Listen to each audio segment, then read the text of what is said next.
This bad boy is the cool watermelon. You see what I'm saying?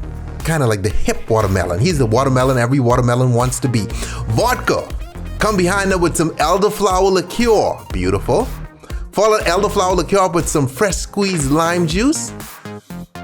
A little bit of watermelon juice. Okay, and we actually squeeze watermelons to get this, okay? And then we come behind with some agave nectar. That sounds weird when I say we squeeze watermelons, but you understand what I mean, okay? We grab a piece of watermelon, squeeze the juice out, okay? Not grab a giant watermelon, squeeze it.